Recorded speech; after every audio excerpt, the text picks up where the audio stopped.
Nigerians went to bed on Sunday night expecting to wake up this morning, September 28, 2020, to experience street protests and crippling nationwide strikes as threatened by the Nigerian Labour Congress and the Trade Union Congress. But that was not to be, as the actions have been suspended. This followed an agreement reached with the federal government at a meeting which started at 8:30 p.m. on Sunday and ended at 2:50 a.m. this morning. After exhaustive deliberations on the issues raised by the labor centers, the meeting agreed to suspend the application of the cost-reflective electricity tariff adjustments for 2 weeks. The Minister of Labour and Employment, Chris Ngige, read the 5-page communique signed by the representatives of the government and Labour. The NLC President Ayuba Wabba and his Trade Union Congress counterpart, Quadri Olaleye, amongst others, signed on behalf of organized labour, while the Minister of Labour, Chris Ngige, Minister of State Petroleum, Timi Priye Silva, Minister of State Labour and Employment, Festus Keyamo San, Minister of Information, Lai Mohammed, and the Secretary to Government of the Federation, Boss Mustafa, and others, signed on behalf of the government. The parties agreed to set up a technical committee comprising ministries, departments, agencies, NLC, and TUC. It will work for a duration of 2 weeks effective September 28 to examine the justifications for the new policy.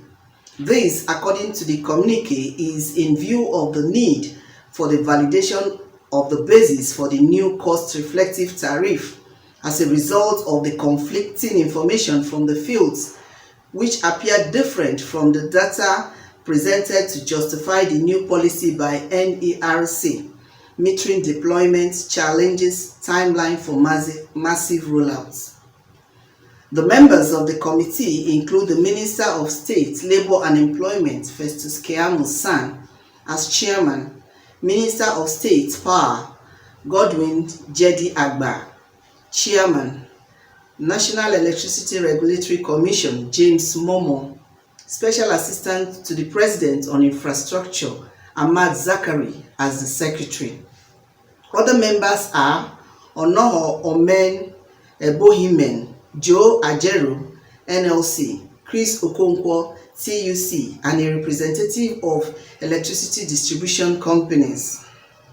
The committee's terms of reference are to examine the justification for the new policy on cost-reflective electricity tariff adjustments, to look at the different DisCos and their different electricity tariff vis-a-vis NERC order and mandate, examine and advise governments on the issues that have hindered the deployment of the 6 million meters, among others. During the 2 weeks, the DisCos shall suspend the application of the cost-reflective electricity tariff adjustments, the communique noted. It also noted that the federal government has fashioned out palliatives that would ameliorate the sufferings that Nigerian workers may experience as a result of the hike in cost of electricity tariffs and the deregulation of the downstream sector of the petroleum industry. The palliatives will be in the areas of transport, power, housing, agriculture, and humanitarian support. The meeting also resolved that the 40% stake of government in the DisCo and the state of workers should be reflected in the composition of the DisCo's boards. It agreed that an all-inclusive and independent review of the power sector operations as provided in the privatization MOU to be undertaken before the end of the year 2020, with Labour represented. All parties agreed on the urgency of increasing the local refining capacity of the nation to reduce the overdependency on importation of petroleum products, to ensure energy security, reduce cost of finished products, increase employment and business opportunities for Nigerians. To address this, the parties resolved that the Nigerian National Petroleum Corporation should expedite the rehabilitation of the nation's 4 refineries located in Port Harcourt, Warri and Kaduna to achieve 50% completion by December 2021, while timelines and delivery for Warri and Kaduna will be established by the Inclusive Steering Committee.